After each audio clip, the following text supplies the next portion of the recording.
Hey everyone, hope you're having a great week. Week 4, live from Roanoke. You're probably wondering, first of all, where in the heck am I? That's a great question. Long story short is Blue Ridge Fellows was gifted a house at the end of last year, and the dream is to make this a home for future fellows. And it's gonna be a place where we can have community gatherings and lots of meals together. And I'll do a full update on this place later. But part of my job for the next couple months, especially within this next year, is I'm just gonna give a couple hours a week to come over here and work on projects. And today has been demo day. As you can see behind me, we had this nasty red paneling, and I am in the process of ripping all of this off and then sheetrock and then all that next week. But anyways, quick update for you. And I wanted to share something that was encouraging to me. If I'm being honest, it's been harder than I like to admit these first 3 weeks in Roanoke. There's been so much good, and I don't want to miss that.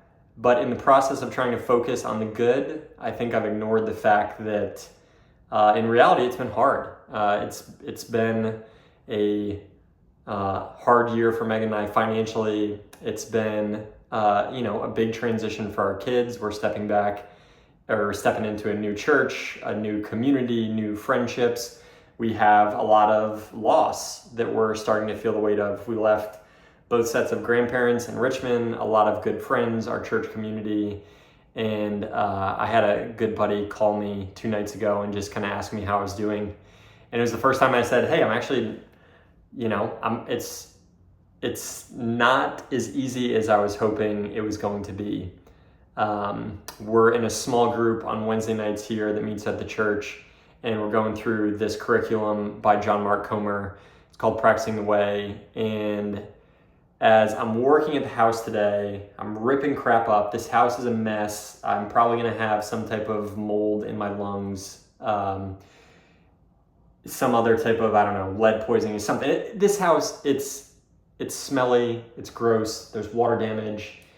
And I have a vision though of what this house is going to be one day, what this can be. As I'm ripping up these walls, I've just been praying for the future guys and girls that might live in here and the conversations that might happen within these walls. I'm a big believer in spaces. I think that spaces and places are really important in ministry. And so I've just been praying. But as I've been ripping this stuff up, I was reminded of this of this prayer from our Wednesday night small group. And I didn't have my pamphlet with me. So I was like, Megan, quick, can you send that over to me? And I don't have any pen and paper. So I actually just wrote it down here. I found a Sharpie, and this is some of the nasty red paneling. And I just want to read it to you and share briefly why it's been impactful to me. And hopefully it's also impactful to you. So it goes like this.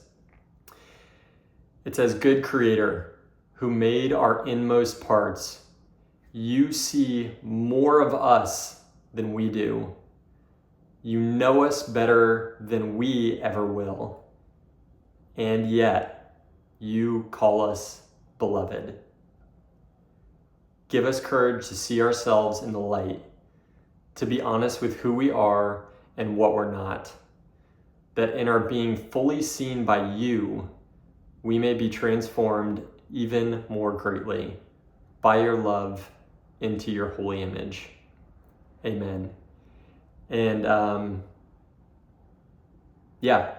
why that was so meaningful to me is I'm ripping this stuff up. I'm like, this is such junk. And there's times in harder seasons when that's how I feel about myself. I'll look at myself in the mirror and I just feel like I got so much junk. I'm such a mess. And yet the same way that I can have a vision for what this house can be, I have an ability to see way beyond all of this junk and know the beauty that can and will exist here. The Lord does the same for us. He knows all of our junk. He knows it better than we ever will. And yet he calls us his beloved. And we are just called to have courage to trust him and see that in ourselves. And when we do that, that's how we're going to be transformed into his holy image. So this update is already much longer than the one from last week. My goal is to keep these at like 2.5 minutes. This one's already at 5, but we love you guys. Thank you so much for being part of in this journey with us. Thank you for supporting us financially and in prayer. And be praying for our kiddos. We got the first stomach bug from Keller this morning. Mia had a fever earlier this week, so keep them in your prayers. Keep Megan in your prayers, because 4 kiddos, 5 and under, is a lot. But again, we love you all. I'll drop this prayer in the comments somewhere below on YouTube. I don't know where I'm going to put it, but I hope it was encouraging to you. And again, thank you. We love you all. We'll talk to you soon.